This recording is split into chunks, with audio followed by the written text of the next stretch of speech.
foi no início? Vamos orar. Eu vou orar. Vou ficar perto, você descansar um pouco. Senhor, graças te damos. Graças te damos, porque, primeiramente, somos igreja do Senhor, povo do Senhor, povo de Deus, escolhido por Deus, comprados pelo Senhor, resgatados pelo Senhor. E o Senhor sempre quis estar no nosso meio, sempre quis estar no meio da nossa vida, no meio dos nossos compromissos, no meio da nossa família, no meio da nossa vida, no meio de tudo, Senhor Deus. O Senhor sempre quis um povo ao lado do Senhor e o Senhor ao lado do seu povo. Te louvamos por essa palavra. Nos ajuda a entender essa mensagem hoje através dessa missão, Senhor. No nome de Jesus. Amém. Amém. Glória a Deus.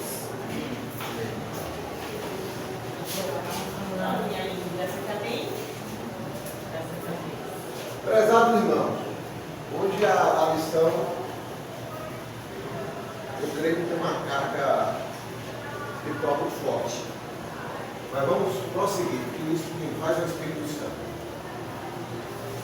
Através da sua palavra.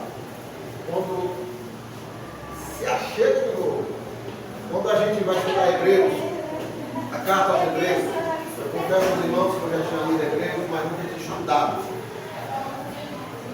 A exegese, se chama arqueologia da carta. E a bagagem de direção do Senhor, ensino e conhecimento da vontade do Senhor e da forma do Senhor sempre se revelou até hoje. É tremendo. A forma pedagógica como Deus sempre nos falou, sempre falou ao homem, sempre falou à humanidade, sempre falou à sua criatura. Aí é assim. Então, quando nós vamos estudar Hebreus, a gente está aí já, hoje seria o final do capítulo 10, a segunda metade do capítulo 10, mas quando eu fui iniciar o estudo, eu percebi, eu estava em Tapetinga, depois quando eu estava no livro passado, estava com meu filho lá no vestibular, que ele estava fazendo, e eu percebi algo muito claro. No capítulo 4, 5 até o 10, o autor fala de coisas, ele se refere a coisas que aconteciam dentro do tabernáculo. Aí está templo. Eu já trabalho para mim, então não pode ficar quieto.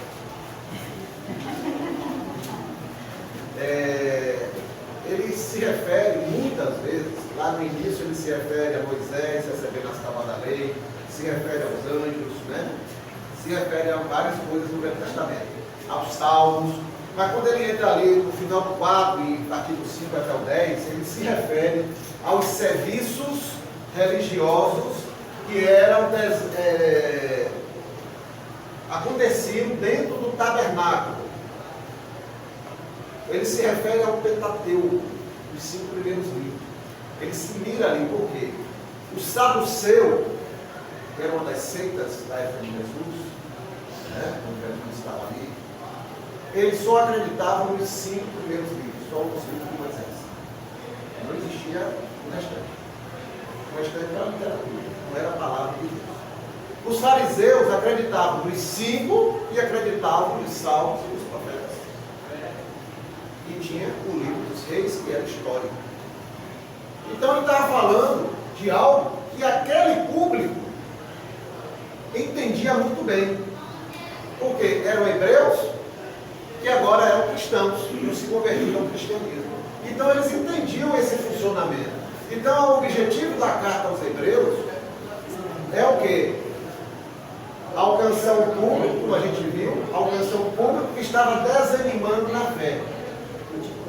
E uma das coisas que estava acontecendo era de recuar ao judaísmo, a essas práticas, considerando que Jesus não era suficiente para a sua fé. Então voltar ao judaísmo. Por quê? Eles eram perseguidos por serem judeus, aonde eles passavam, não estavam mais em Israel, eles estavam em várias cidades fora de Israel, várias nações fora de Israel. E eram perseguidos por serem judeus e cristãos, perseguidos duas vezes. Então a tentação de voltar ao judaísmo era grande, porque pelo menos nossos irmãos judeus Deus, vamos receber bem. Eu vou poder voltar a andar com Horácio, que depois que eu me converti ao cristianismo, ele era meu amigo, mas passou a me desprezar. Eu nem passasse na frente da casa dele, porque ia me considerar impuro e impuro no lugar onde ele estava. Isso aconteceu. E você já tinha tido sair de Jerusalém, da cidade de Israel, para ir para outras nações, buscar sobrevivência. E até onde você estava se limitando, tentando vencer, romper as suas dificuldades, suas limitações, você era perseguido pelos seus da própria terra, os seus do próprio sangue. Então ele sofreu muito com isso. Então, a partir do capítulo 5 até o 10, o autor vai se referir muito, se você for ler lá, Hebreus 5 até 10, os capítulos, você vai ver ele se referir muito ao sacerdote, ao serviço, ao sacrifício, ao holocausto, né? Ao incenso, às orações, ao serviço dos sacerdotes. Então você vai ver ele se referindo ao sacrifício, ao cordeiro. Então você vai ver como ele está se referindo a isso aqui. Mas vamos relembrar algo antes de entrar no tabernáculo. Deus sempre buscou se relacionar com o homem. Sempre. Sempre Deus buscou se relacionar com o homem. De estar ao lado do homem. Não me louvar o homem, é sua criatura. A sua criação. Ele buscou. Deus sempre esteve ao lado de Adão e Eva, orientando. A primeira igreja batista do mundo foi a igreja batista do Jardim do Éden. Qual era o pastor? Deus. Quem era o diabo? Deus. Tem igreja melhor que essa, Horácio? É essa daí. Quem é que era professor da escola bíblica dominical? Deus. Quem era o conselheiro? Deus. Foi a igreja que não teve problema. Teve não?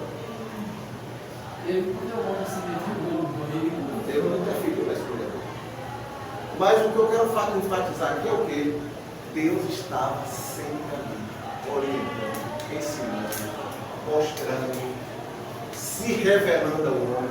Porque, independente do homem ter sido criado puro, independente de estar no Jardim do Éden, independente de não haver motivos para ele pecar ali, independente de não haver um mundo, uma carne corrompida, não haver as coisas favoráveis ao pecado, mas o homem tinha que tomar uma decisão. Dizer a Deus: Senhor, eu quero ser filho. Deus não estava esperando isso. Então Deus estava ali, se mostrando ao homem, se relacionando. Mas o homem se afastou de Deus. Mas Deus não abandonou. Aí a gente vai ver o registro. Deus buscou estar com vários outros. Vamos citar aqui Enoque. E andou Enoque todos os seus dias com o Senhor. Só tem 2 versículos no Velho Testamento que fala de Enoque. No Gênesis.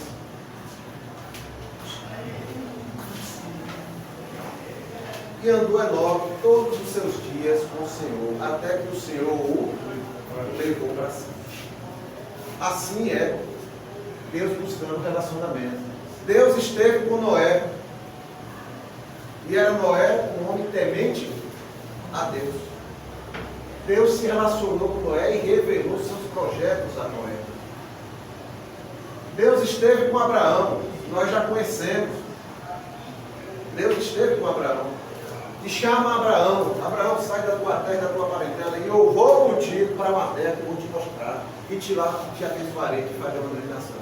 E Abraão andou com o Senhor, e aprendeu a se relacionar com o Senhor, ao longo dos anos, a depender do Senhor, a ser corrigido pelo Senhor, a entender os projetos do Senhor. E porque Abraão foi fiel, nós estamos aqui hoje. Porque Abraão foi fiel. Em ti serão benditas todas as famílias da terra. E assim fomos abençoados em Abraão. E assim vai. Se a gente for pegar na Bíblia, uma vez eu fiz um estudo sobre relacionamentos na pandemia, e nós chegamos longe. Vamos longe nos relacionamentos de Deus. Mas aqui foram relacionamentos individuais. Deus agora queria se relacionar com o povo. Fruto da fé de Abraão. Abraão gerou Isaac, Isaac gerou a Jacó, Jacó originou 12 filhos que geraram as 12 tribos, que gerou Israel, a nação de Israel, os filhos de Israel. E Deus buscou estar com os filhos de Israel. Deus profetizou através de Abraão, avisou Abraão, o povo que vai sair de ti, um dia vai ser levado para uma terra, vai para uma terra distante, com o pessoal que fala outra língua. Eles lá crescerão, mas serão oprimidos, serão escravos. Mas eu os visitarei, os libertarei e trarei de volta para essa terra que você está pisando. Esse é relacionamento. Abraão só tinha Isaac. E Deus já está dizendo uma nação que vai nascer de Abraão. E que vai se formar, que vai ser escravo. 400 anos, vai ficar 400 anos escravo. Deus vai libertar, vai visitar. Esse é relacionamento. Então ele se relacionou. Deus ouviu o clamor do povo. A gente vê lá em Êxodo. E o povo gemeu e tal, e clamou a Deus. E Deus ouviu o seu clamor.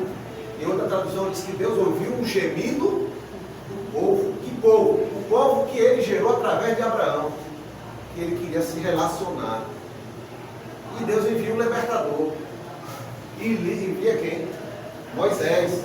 E ele é bem claro com Moisés. Então vamos falar aqui a história de Moisés. Moisés, você vai libertar meu povo. Eu tenho ouvido o gemido do meu povo. E eu chamei você para você ir lá libertar. E fala que foram 400 e tantos anos. E demorou esse tempo todo porque o povo não clamava. Então isso é uma coisa que a gente tem que levar para a gente. Tudo tem que levar a Deus, tem que levar realmente tudo a Deus. Nossos clamores, nossos medos, nossas inquietações, nossas dúvidas, é tudo mesmo. Esse povo passou 420, 50, mais ou menos isso. Nós não queremos passar isso, queremos que nossa família fique nesse perrengue de 400 anos. Então é clamar, é abrir a boca mesmo, botar os joelhos no chão. É interessante isso, né, irmão? Quando o povo clamou, ele veio. E não demorou, o povo não. estava maduro para sair, para Deus intervir. Deus esperou a maturidade. E assim espera na nossa vida também. Às vezes nós estamos maduros para Deus dar o livramento, para Deus dar a solução, para Deus dar a vitória, para Deus dar uma outra alternativa. Deus quer que você seja maduro, reconhecer, é Ele que faz. Então Deus quis sempre estar no meio do povo. Eu não dei esse versículo para ninguém. Alguém abre aí, Êxodo 19, 5 e 6. Esse não está com vocês não. Eu distribuí os versículos aí, só esse que eu deixei fora, esqueci. 5 e 6? Isso. Agora, portanto, se ouvides atentamente a minha voz e guardares a minha aliança, serei minha prosperidade, propriedade exclusiva entre todos os povos, porque toda a terra é minha. Mas vós sereis para mim reino de sacerdotes e nação santa. Essas são as palavras que falarás aos israelitas. Vós sereis minha propriedade. Deus está dizendo, eu quero um povo, eu quero estar no meio de vocês. Vocês serão meus, eu serei o vosso Deus e vocês serão o meu povo. E ele está dizendo, vocês serão um reino de sacerdote. Muita gente pensa que só tem lá em Pedro, não, está lá em Êxodo. Não existe nem o serviço levítico ainda, o sacerdote levítico. Deus está dizendo, eu quero que vocês sejam um reino de sacerdotes. Por quê? Porque o povo via as outras nações e as suas religiões tinham sacerdotes que conduziam o povo ao seu Deus, às adorações, às oferendas, aos sacrifícios, a tudo aquilo que cada religião fazia. Eu quero que vocês sejam um reino de sacerdotes diante de mim. Deus sempre quis isso. Sacerdote, olha, ele não está dizendo eu vou fazer de vocês um grupo de sacerdotes aí no meio do não. Eu quero um reino, vocês todos serem sacerdotes diante de mim. Glória a Deus. Isso sempre foi a intenção de Deus. Isso sempre foi a intenção de Deus. Estar no meio do seu povo. Mas em Êxodo 20, nós não vamos ler agora, em Êxodo 20 há um relato de um fato. Deus diz a Moisés: Moisés, desce, avisa o povo que eu quero estar com eles. Eu agora quero falar diretamente a eles. Eles têm visto você, eu lhe falando, eu quero agora falar diretamente a eles. Nos próximos 3 dias, se preparem, jejuem, tomem banho, e isso, está todo um pré-requisito para esse momento, para poder estabelecer um momento solene. Nós vamos estar na presença de Deus, nós vamos ouvir a voz de Deus diretamente, sem Moisés no meio. E aí se preparam, quando chega a hora, Deus lá no alto do Monte Sinai, lembrando, o Monte Sinai não é um monte só, é uma cadeia de montanhas que chama-se Monte Sinai. São várias montanhas ao mesmo tempo, então é grande o lugar. Então quer dizer, ele estava no Monte Sinai. Em que parte do Monte Sinai? Que é muito grande. Então Deus começa os relâmpagos, as nuvens manifestando glória, uma série de coisas que aconteceram, de poder. Mas lá no alto do Monte Sinai, para Deus mostrar, estou chegando para falar com nós. O povo Buzina. o Êxodo, quem for lá ler o Êxodo 20 vai ver a descrição. O povo, ó, você vai lá, fala com ele e traz para a gente. Eu não vou lá não. Espero dele. Espero dele. Então esse fato marcou. Guardem isso, porque isso vai fazer eles entender as coisas. Então, há outra situação. Alguém já ouviu falar na tenda da revelação? Não estou falando da tabernáculo, não. A tenda da revelação. Você tem que ir com muito cuidado mesmo, para perceber que tinha algo diferente lá, antes do tabernáculo. A tenda da revelação era uma tenda, vamos pegar aqui uma tenda mesmo, que dê para metade dessa sala, alguma coisa assim. E quem usava era Moisés. A tenda ficava fora do arraial. E quando chegava a hora de Deus falar com Moisés, Deus avisava Moisés, Moisés ia para a tenda, e ali quando ele entrava na tenda, havia os sinais de que Deus estava falando com Moisés. E o povo ficava do lado de fora esperando ver o resultado. O que Moisés ia ouvir para passar para eles. Era um momento de alta comunhão. Moisés podia entrar ali, ficar umas horas, ficar um dia, 2 dias, 3 dias. Deus falava com Moisés na tenda da revelação. Alguns chamam de tenda do testemunho, mas o melhor é tenda da revelação. Sabe quem é que ficava colado do lado de fora da tenda? Quem sabe? Josué. Josué. Foi o sucessor. Aí muita gente, Josué veio de onde? Desde sempre. Sempre querendo entender como era essa intervenção de Deus e Moisés. A tenda da revelação. Guarda isso aí. A tenda da revelação ficava onde? Fora do arraial. Deus falava com Moisés. Mas Deus queria ir para o meio do povo. Deus queria ir para o meio do povo. E aí veio o tabernáculo. Quem está aí com Êxodo 25, de 1 a 8?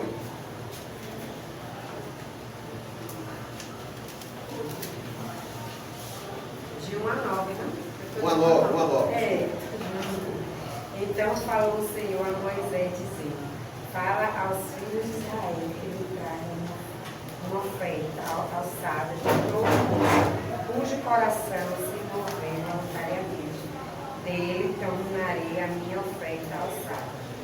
E esta é a oferta alçada que receberei deles: ouro e prata e cobre, e azul e púrpura e carmesim, e linho fino e pelos de cabras, e pelos de carneiros, tintas vermelhas e peles de texugas, e madeiras de acácia, azeite para a luz, especiarias para o óleo da unção, e especiaria para o incenso, pedras de onis e pedras de engaste para oféis e para o peitoral.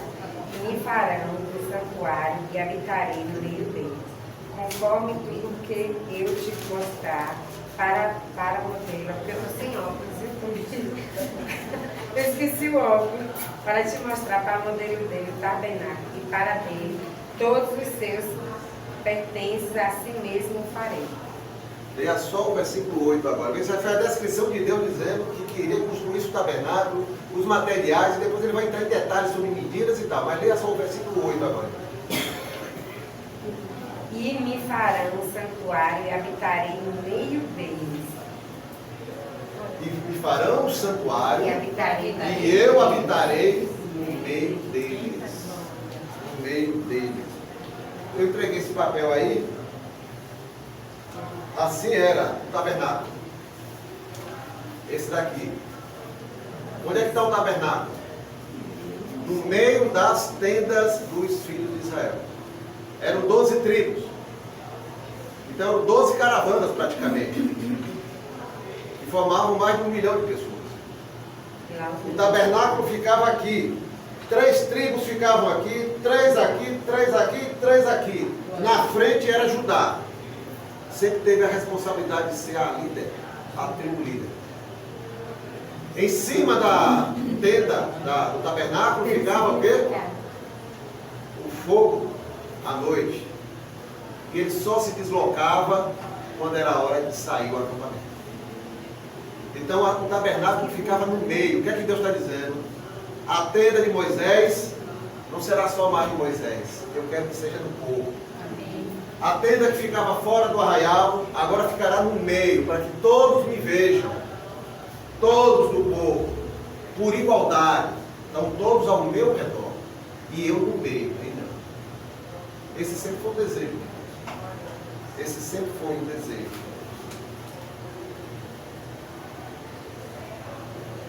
Vamos seguir. Não tem que chorar não. Os materiais usados no tabernáculo. Vamos. Só uma observação. Esse assunto do tabernáculo daria para ficar aqui 1 ano estudando. Uma revista dessa seria suficiente. O que nós vamos ver aqui é alguns pontos. Em alguns não dá para a gente descer a fundo. Mas para que os irmãos tenham uma visão melhor, e ao ler Hebreus, Levítico, Êxodo, tenham um melhor entendimento. O que Deus está nos falando desde. Materiais usados no tabernáculo. Ouro.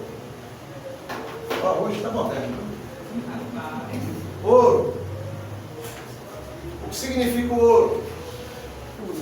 Dentro da economia divina, né? Senhor teólogo. Ouro significa divindade, realeza. Prata. São materiais usados no tabernáculo que Deus estabeleceu. O que é prata? Redenção. Na época tinha um significado de redenção. Tem alguma coisa a ver? Esses dois materiais para a nossa vida. O que é que Deus está querendo nos ensinar através do tabernáculo? Vamos somar tudo isso que a gente vai ver. O bronze, símbolo de sofrimento na época. Tem alguma coisa a ver com o evangelho? Sofrimento. Linho fino. O que é o linho fino? Na época era o símbolo da perfeição, era o melhor tecido que poderia ser. Perfeição. Madeira. O que é madeira? Simboliza a carne.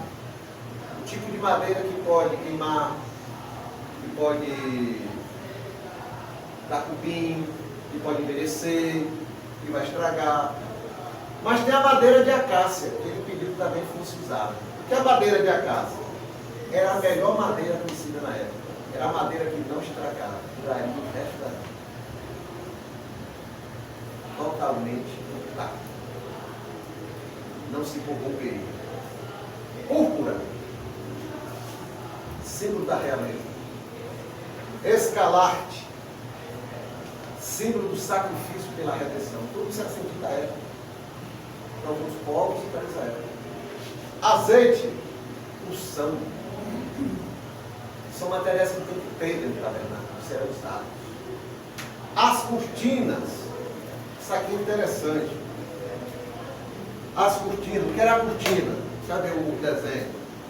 Esse desenho aqui. Nós estamos vendo aí a cobertura, né?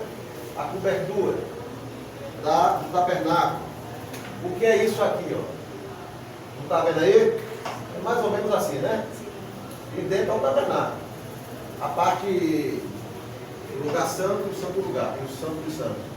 Essas cortinas eram 4. E cobriam aqui. Eram 4. 4 cortinas, de 4 materiais. Tinha um critério. A cortina não poderia tocar no chão. Não poderia tocar na terra. Terra representava carne. O sagrado não se mistura com a carne. O que era a cortina? A de fora. A primeira, desculpa, a mais íntima. A que estava dentro. Ou seja, o sacerdote estava ali dentro. Era a que ele tinha contato. Era o que formava o teto. Era de linho fino. A perfeição. Onde o Senhor está é perfeito. A que estava por cima da primeira era de cabra. Na época simbolizava sacrifício. Para chegar aqui, quem quer ver sacrifício? A terceira era de pele de cordeiro, manchada de vermelho, para simbolizar o sangue. Significava o quê? Jesus. Para chegar aqui, passou por Jesus. A quarta era de texugo. A pele desse animal não tinha nenhum atrativo. Não tinha nenhuma beleza. Nada que dissesse, coisa linda, não tinha nada. Não tinha nada. Não tinha nada. Assim somos. Vai lá, ali no fundo tem outra aqui, minha amiga. Isso significa o quê? Quem somos? Somos isso, se não chegarmos a isso. Jesus é o maior exemplo. O que Jesus tinha de atração? Se a Bíblia revela. O que Jesus atraía? Chamava atenção. Era bonito, era alto, era forte. Não havia nada que não chamasse atenção. Por isso que Judas o beijou. Porque para destacar no meio de todos, Jesus era muito igual a todo mundo. Esse é o Jesus que nos atrai, que paga o preço, e que apresenta o Pai o sacrifício, e nos leva ao perfeito do Senhor. Amém, Jesus. Glórias a Deus. Os espaços do tabernáculo. Primeiro, vamos aqui, ó. Aqui é o tabernáculo. Aqui tinha as colunas.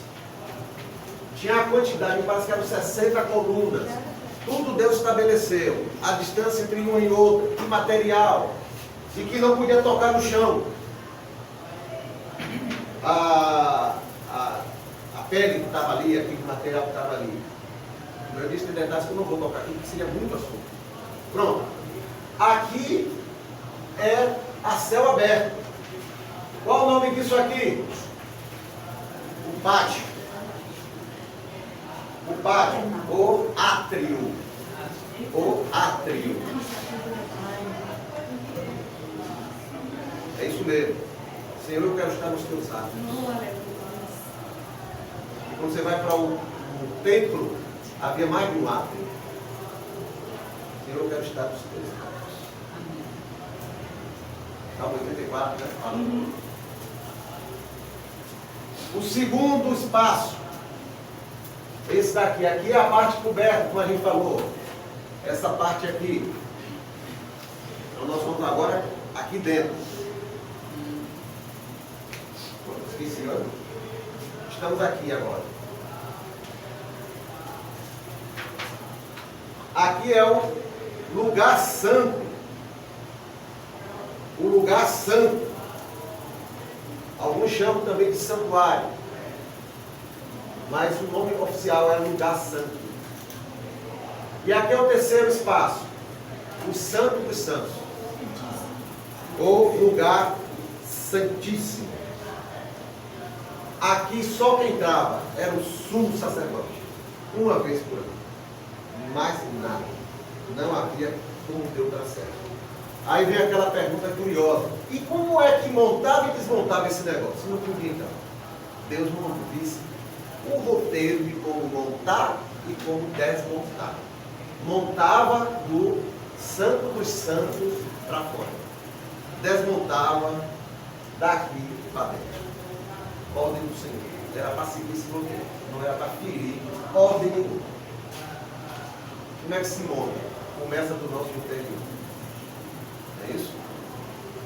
Aí eu quero uma vida nova, eu quero estar com o Senhor. Começa no seu interior. Não no exterior. Amém. Utensílios. Os utensílios.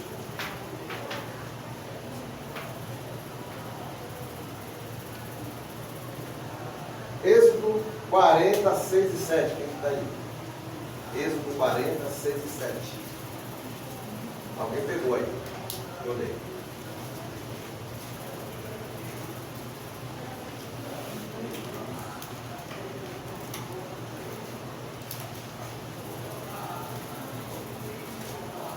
Porás também no altar do holocausto, diante da porta do tabernáculo e da tenda da congregação. E porás a pia entre a tenda da congregação e o altar nela, porás água. Ele está falando dos dois objetos. Aqui é o pátio. Ele está falando do altar do holocausto. Ele está falando da pia de bronze. O altar também é de bronze, a pia é de bronze. São de dois materiais, como a gente viu, significa o quê? Quem lembra? Bronze significa sofrimento. Né? O altar do holocausto. Então está em Êxodo 40, versículo 6 e 7, está em Levítico 6 e muitos outros textos. Né? O que é que acontecia? Nós estamos aqui, os filhos de Israel, os alunos, os irmãos, todos que estão da classe Julieta Roça, nós estamos aqui. Os sacerdotes vão fazer os sacrifícios, os serviços religiosos.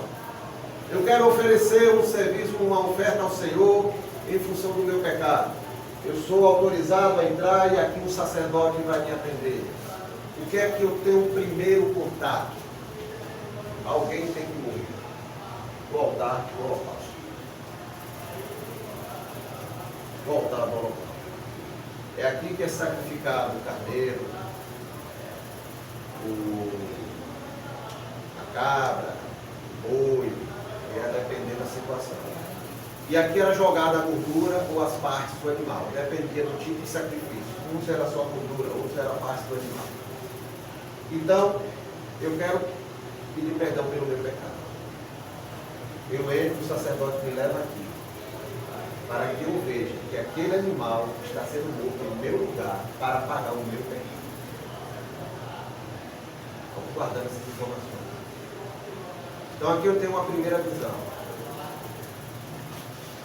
A intenção de Deus é que eu chegue aqui. Aquilo que Moisés tinha, Deus quer que o povo chegue a ter a mesma coisa, a mesma intimidade com ele. Aqui é tudo pedagogia. Pedagogia espiritual, pedagogia divina, pedagogia do Senhor. Então, para eu chegar aqui, eu tenho que aprender o caminho. Algo em mim vai morrer. É meu eu, é minha carne, é minhas vontades. É aquilo que me afasta de Deus. Não é isso? Algo vai ser sacrificado.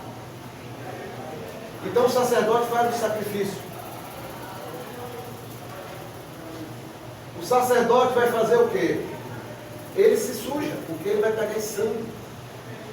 Em vários rituais que ele tem que cumprir aqui, o sangue que foi derramado, ele vai pegar, porque tem uma parte lá que ele pega o sangue, dela os seus dedos, e vai na ponta dos chifres que estão aqui, ó. Quem está vendo aí de perto, ó? E molha cada ponta, significando, estamos oferecendo ao Senhor isso aqui. Está todo simbolismo, está tudo lá em Hebreus, em Êxodo e Levítico. Então o sacerdote vem para a pia de bronze. O que é a pia de bronze? Só tem água para ele se lavar. Lavar as mãos, os braços e os pés. E o sacerdote ele está puro. O sacerdote não pode fazer o serviço do Senhor impuro. O sacerdote não pode chegar diante do Senhor impuro. O sacerdote não deve oferecer nenhuma oferta ao Senhor impuro. O sacerdote não deve buscar o Senhor, a sua presença impuro. Tem que passar pelo altar do holocausto. E se lavar na água.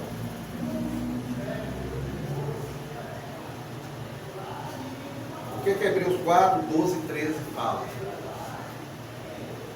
Quem está aí?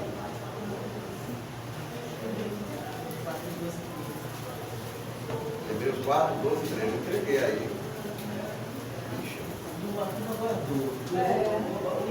acreditou, não. É uma parte minha. Porque a palavra de Deus é viva, eficaz, mais cortante que qualquer espada de dois gumes, penetra até o ponto de dividir alma e espírito, junto e medula, e é capaz de perceber os pensamentos e intenções do coração. Não há criatura alguma coberta diante dele. Antes, todas as coisas estão descobertas e expostas aos olhos daquele a quem devemos prestar conta. O autor Hebreus está falando sobre isso, sobre chegar para a presença do Senhor. E ele já vem falando sobre sacrifícios. E aqui nesse ponto ele começa a falar sobre isso aqui. Sermos lavados na palavra. A palavra vai entrar e tirar toda a impureza que está dentro de nós. E nos revelar lá o que está no interior do nosso coração. Ela é viva e eficaz e vai ter as juntas e medulas da nossa alma. E nos lava para estarmos prontos para chegar ao Senhor.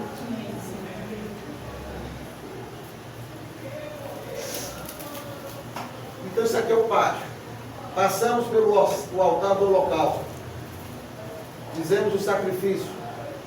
O sacrifício foi substituição. Quem ia morrer era nós, mas alguém morreu no nosso lugar. No caso aqui um animal. A pia, para lavar as mãos, lavar os pés, não podemos chegar impuros. E vamos atravessar a segunda porta para entrar no lugar santo. Aqui o sacerdote vai entrar e vai ter 3 utensílios que antecedem a chegar à intimidade do Senhor. A mesa dos pães da propiciação. O que é isso? 12 pães eram colocados nessa mesa. Aqui o material já é diferente entre o outro. São cobertos de ouro. 12 pães, seja de um lado, seja do outro, e no meio, água, vinho, alguma coisa, para ele beber. Só quem podia comer esses pães eram os sacerdotes. Porque às vezes poderia demorar os serviços ali, ficar muito tempo, então eles tinham que se alimentar. Só eles poderiam pegar esses pães.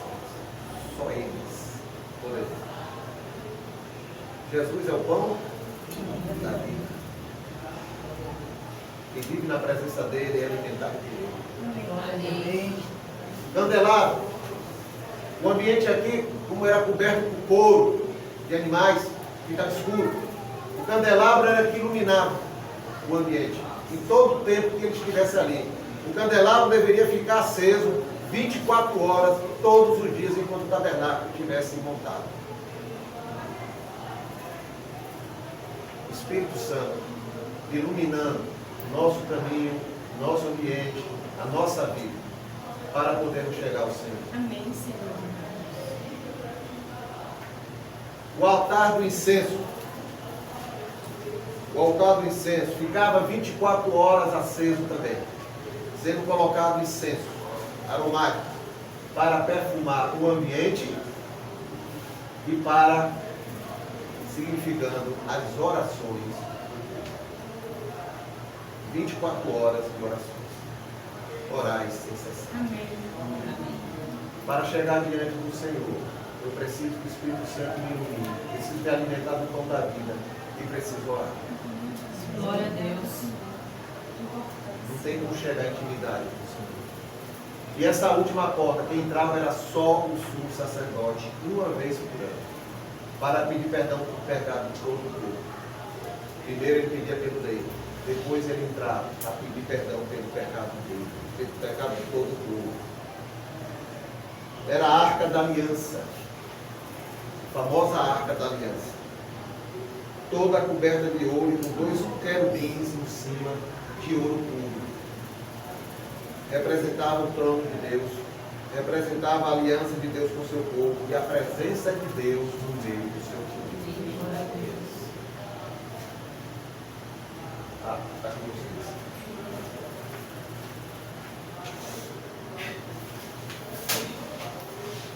Dentro da Arca da Aliança tinham 3 objetos.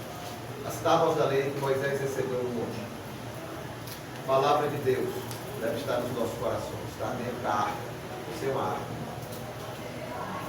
O Deus que habita.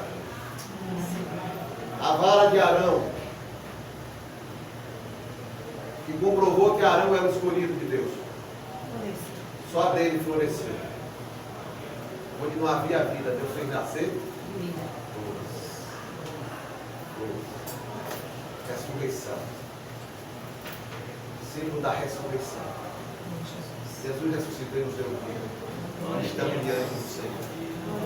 Havia um bote, um maná. Deus é o nosso provedor. Na intimidade do Senhor eu tenho oração, eu tenho o Espírito Santo, eu sou alimentado, eu tenho provisão, eu tenho vida. Isso é estar com o Senhor. Isso aqui é a pedagogia de Deus. Vocês querem ter o que Moisés tem? Esse é o caminho da vida de vocês. Tudo aqui é pedagogia. Sacrifício não era para a vida toda. Sacrifício era você sacrificou, mas você está constrangido, meu Deus, não vou pecar mais. Mas isso não entrou com firmeza no coração do homem. O homem começou a viver em função do ritual e não do aprendizado do ritual. Eu vou lá, faço o ritual e já saio daqui já pecando de novo.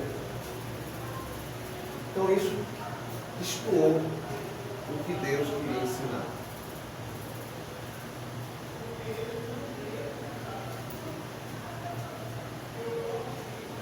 Significado. Adoração. Irmão,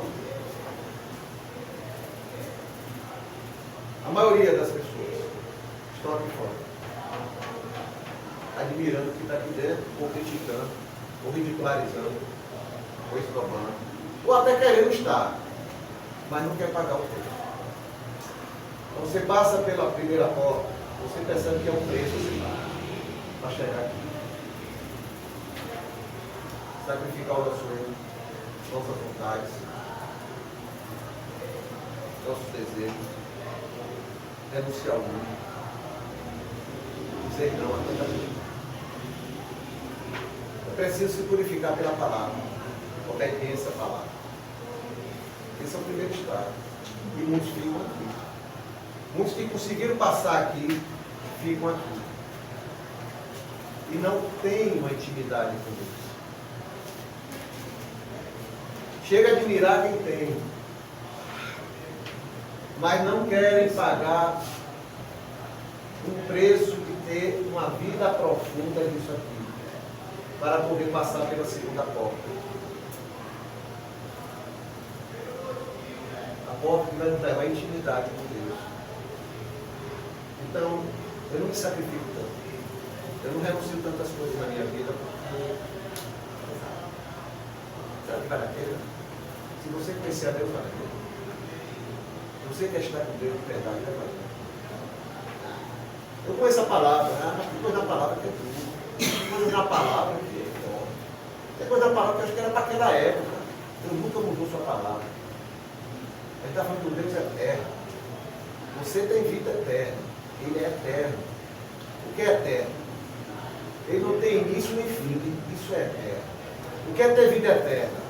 Eu nasci um dia, eu tive que ser criado. Aí ele me deu vida eterna. Mas eu nasci um dia. Ele é eterno. E o eterno nunca mudou sua palavra. Nunca mudou sua vontade, seu propósito. E eu quero discutir com ele. Isso é para aquela época. Isso é para todas as épocas. Mas eu me sacrifico. Me esforço para viver a sua palavra, em obediência à sua palavra. E entro no segundo espaço. E aí eu conheço que eu tenho que viver pelo Espírito Santo a minha vida. O Espírito Santo é que vai me conduzir a ter essa intimidade com Deus. Eu vou perceber que é Jesus que é o pão da minha vida. Jesus é suficiente para mim. Jesus é suficiente. É isso que o autor Hebreus está falando. Jesus é suficiente a vocês. Vocês querem voltar para essa pedagogia que era sombra do que a gente já conheceu. Jesus é o pão da vida, que nos alimenta. E não precisamos mais. Ele é o pão da vida, ele é suficiente. Eu não preciso voltar de novo para dentro do tabernáculo para comer os pães da proposição. que era só para alimentar os sacerdotes. Tem um testemunho sobre isso, irmãos.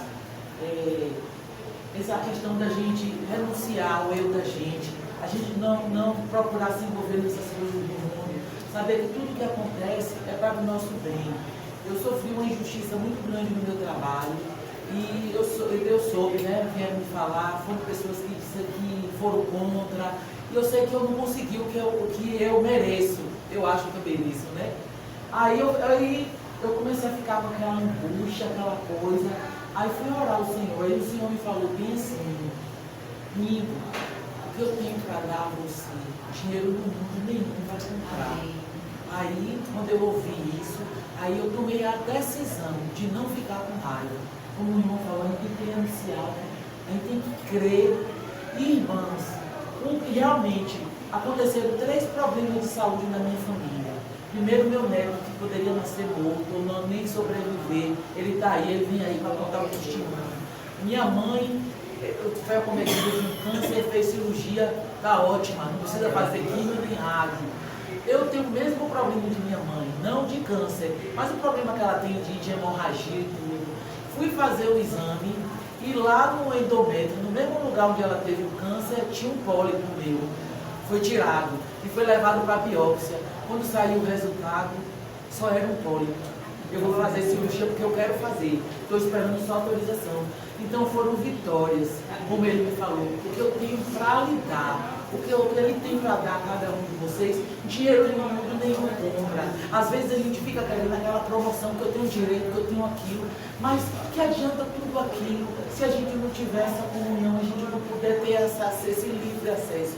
Entenderam, irmãos? Então a gente tem que procurar, mas a gente só ouve essa voz quando a gente busca. Como o irmão falou, tem que estar ali, ó, no santo, no sagrado, no santo, porque o sumo sacerdote, ele entra lá, ele está lá junto, ele tem livre acesso todo dia, que é Jesus. Então, glória a Deus por isso. Foram 4 vitórias que dinheiro não compra. Glória a Deus. Ô professor, uma curiosidade que eu vi aqui.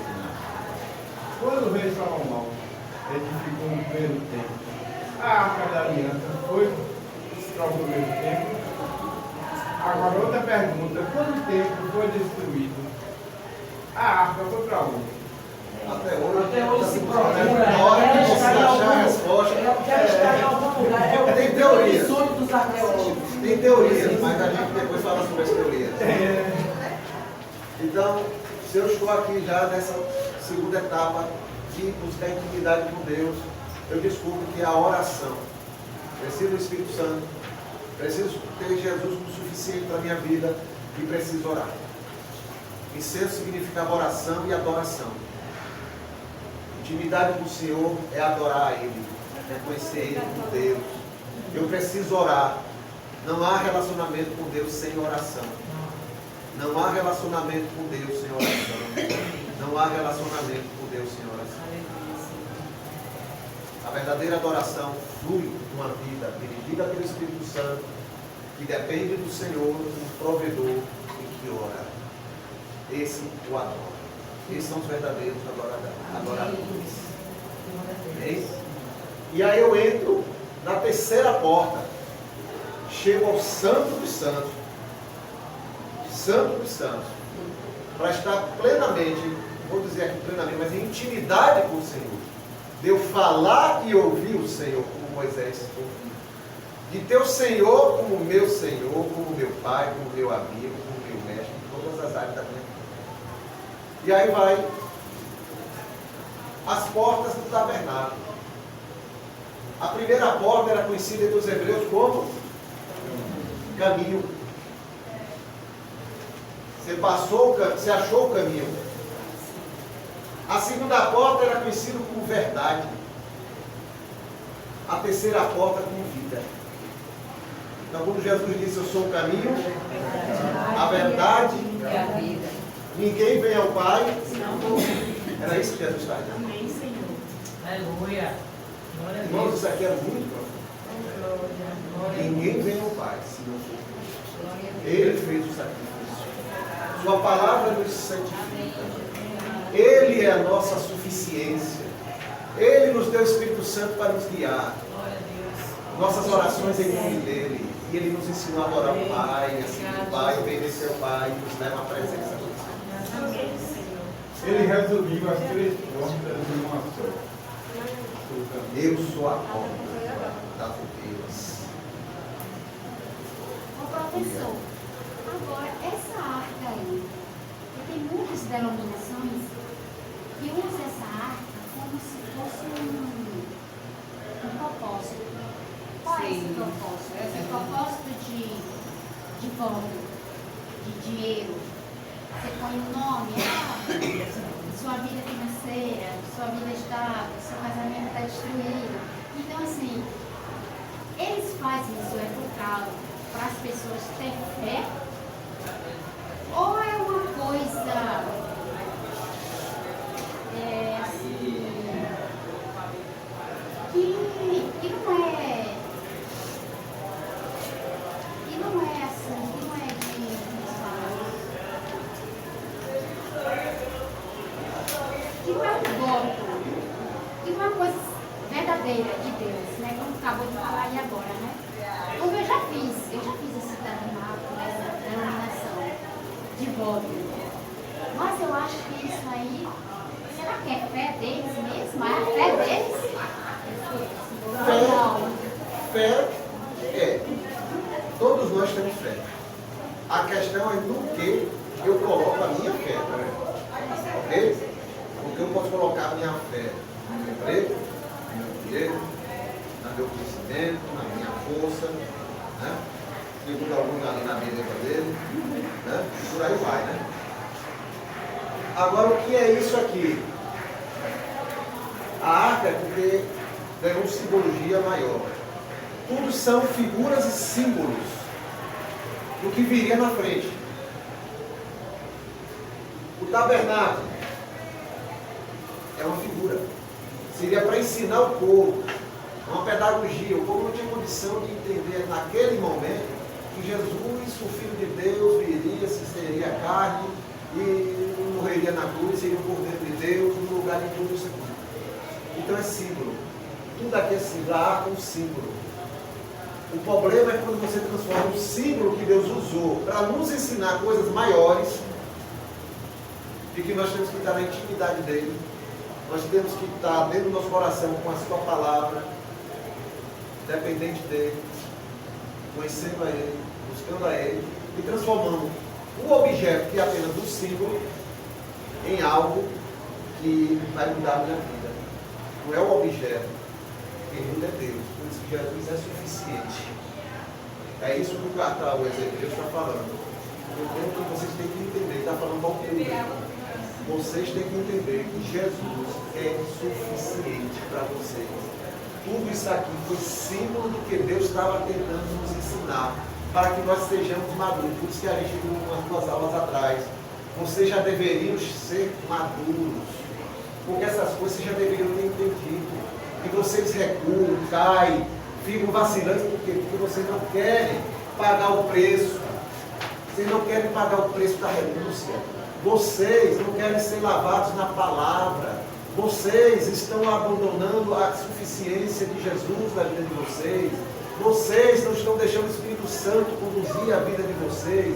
Vocês não estão buscando a Deus em oração e adorando o Deus verdadeiro. E estão confiando em símbolos, querendo voltar para uma religião de cerimônias, de rituais e de símbolos.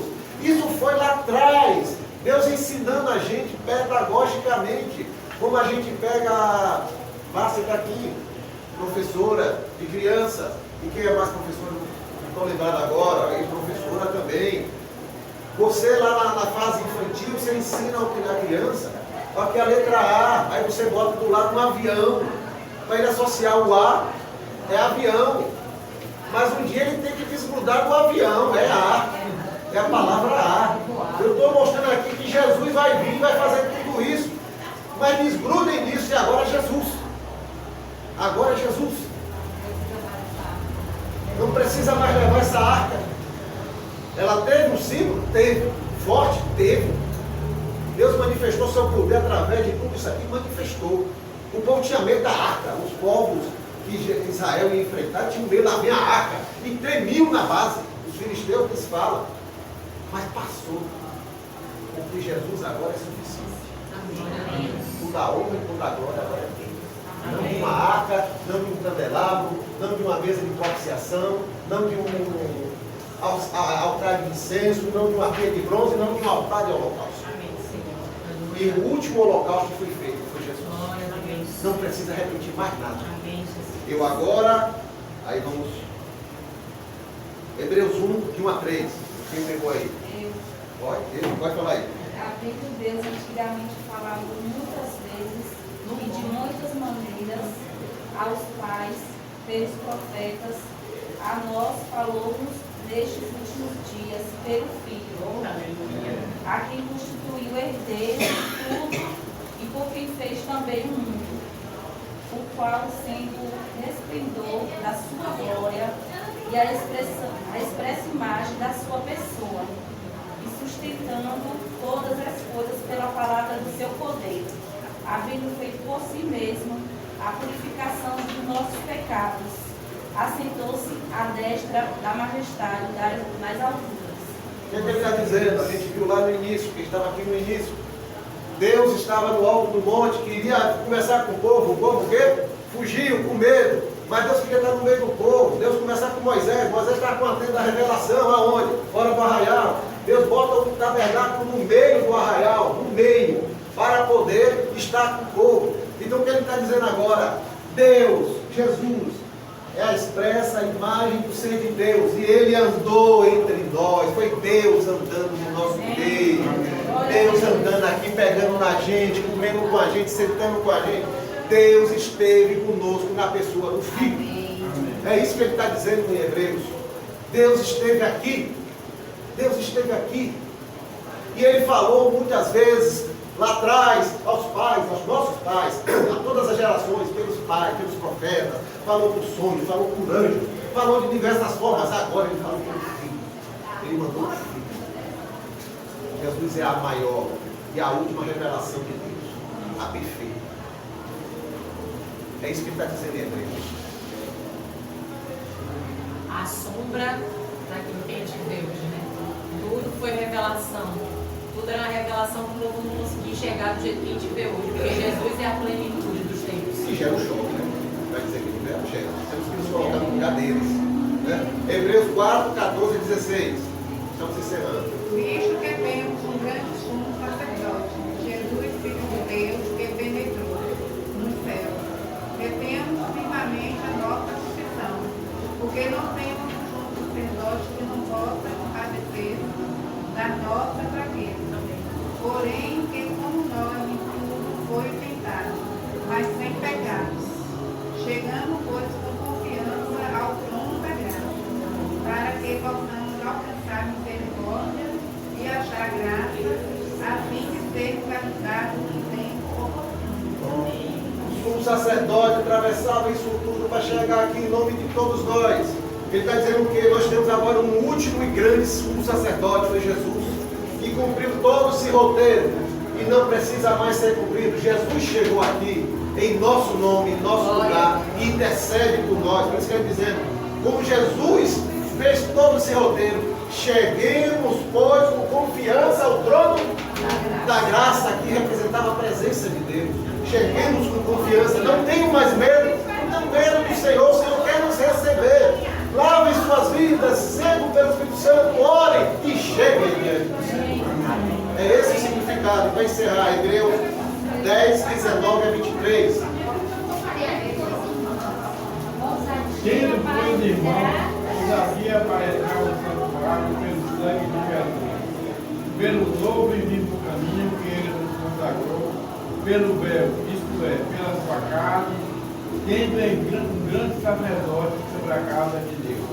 Cheguemos com um verdadeiro coração, inteira certeza de fé, tendo os corações purificados da má consciência e o corpo lavado com água limpa.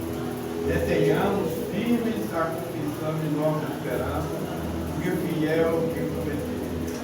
Tendo, pois, irmãos, ousadia para entrar no santuário. Olha o santuário. Entrar no santuário. Com que? O sangue de Jesus abriu o caminho.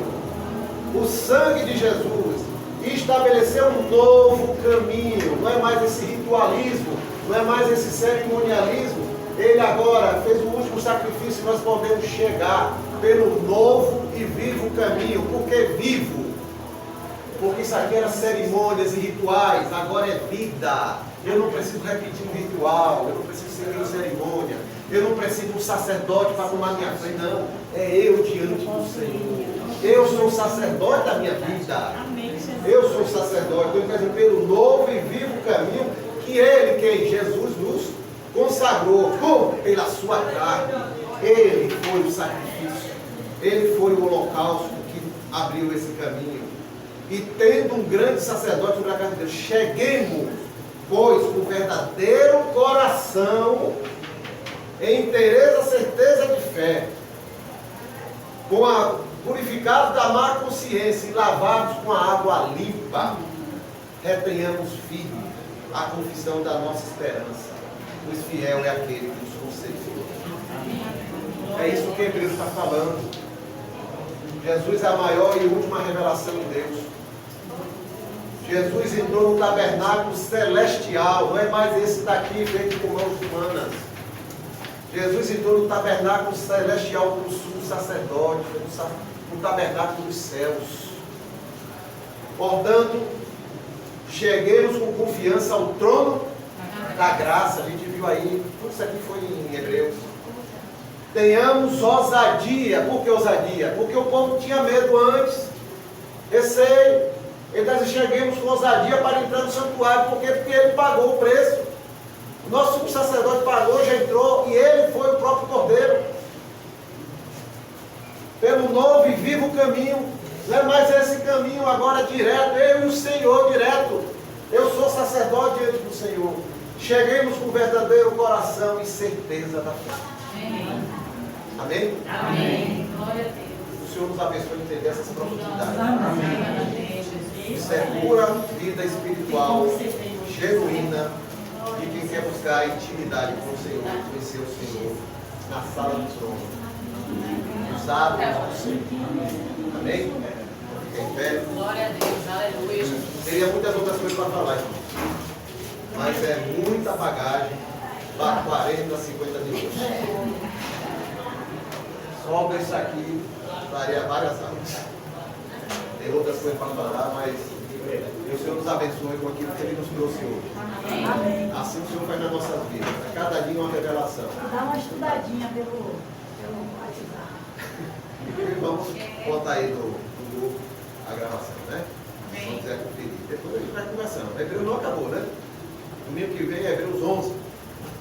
Aqueles que pela fé viveram essas coisas. Sem nem ter visto Jesus. Mas viveram confiando. Ele vai vir. Ele vai vir. É um menino que nasceu. Nasceu de menino. Como é que o profeta ficou, hein? Uma pessoa falou que o Messias, poxa, um menino, uma criança. Ele vai ser o rei. Sobre o ombro dele vai estar o reino, a glória, a majestade. Viveram pela fé. Vamos ver os heróis da fé, né? Na galeria aqui, Hebreus. Vamos orar? Eu vou pedir a Márcia para orar encerrando.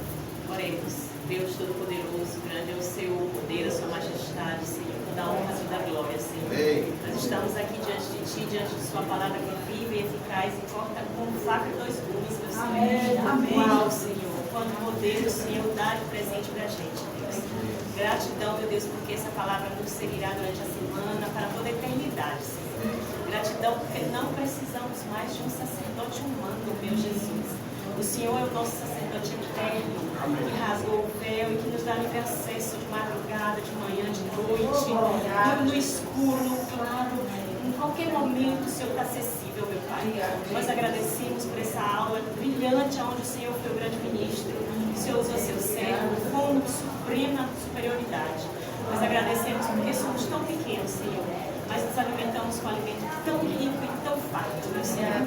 Muito obrigado, porque daqui a pouco teremos um outro momento muito lindo com o Senhor ali, no templo, que o Senhor use seu servo também, para nos alimentarmos mais e mais e mais, Senhor, cada vez mais. E que possamos nós, Pai, alimentarmos mais e mais também as pessoas que estarão lá fora, durante durante a semana, Senhor. Possamos mostrar às pessoas quem é o Senhor. Possamos, através de nós, que o Senhor possa ser visto. Nos ofusca para que somente o Senhor possa ser visto, Senhor. E é no nome de Jesus, Pai, o nome mais precioso que há. E nós estamos orando, agradecendo, crendo que o Senhor está aqui. No nome de Jesus. Amém. Amém.